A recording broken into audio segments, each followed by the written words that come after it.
Nursing পড়তে আসা অসচ্ছল পরিবারের মেধাবী শিক্ষার্থীদের শিক্ষা ব্যয় কমানোর লক্ষ্যে প্রথমবারের মতো আদ্দিন ফাউন্ডেশনের উদ্যোগে শিক্ষাবৃত্তি চালু করেছে যশোর আদ্দিন নার্সিং ইনস্টিটিউট। এটি ভবিষ্যতে অব্যাহত থাকবে বলে জানান প্রতিষ্ঠানটির অ্যাসোসিয়েট ডিরেক্টর নাজমুন নাহার। বৃত্তি পেয়ে খুশি শিক্ষার্থীরা। যশোর থেকে তামান্না ফারজানা পাঠানোর রিপোর্ট, জানাচ্ছেন আশিকুর রহমান। যশোরে 2006-07 শিক্ষাবর্ষে আদ্দিন নার্সিং ইনস্টিটিউটের যাত্রা শুরু হয়। তখন থেকেই দরিদ্র মেধাবীদের সম্পূর্ণ বিনামূল্যে পাঠদান করা হয়।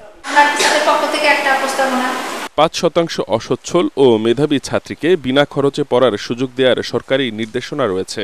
তবে যশোর আদ্দিন নার্সিং ইনস্টিটিউট মেধা ও যোগ্যতার ভিত্তিতে প্রায় দ্বিগুণ শিক্ষার্থীকে বিনা খরচে পড়ার সুযোগ করে দিচ্ছে।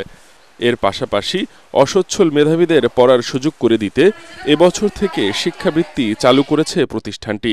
এখানে আমাদের ক্লাস বাদেও আমাদের ল্যাব ক্লাসের মাধ্যমে হাতে ধরে আমাদের কাজগুলো শিখাই দেওয়া হয়। আমার পড়াশোনাকে এগিয়ে নিয়ে যাওয়ার জন্য আদ্দিন কর্তৃপক্ষ শিক্ষাবৃত্তি প্রদান করেছে। আদ্দিন নার্সিং ইনস্টিটিউট আমাকে শিক্ষাবৃত্তি দিয়ে আমার পড়ালেখা করার সুযোগ করে দিয়েছে। আমি তাদের উপর কৃতজ্ঞ।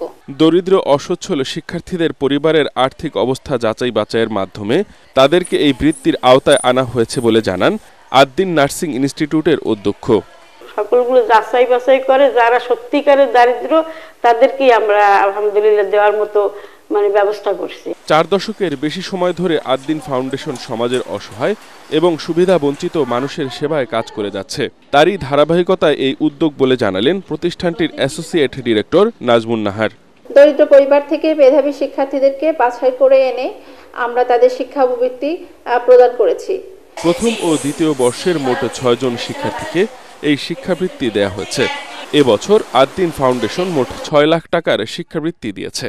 বর্তমানে প্রতিষ্ঠানটিতে 160 জন শিক্ষার্থী লেখাপড়া করছে। Bureau report, ATN Bangla.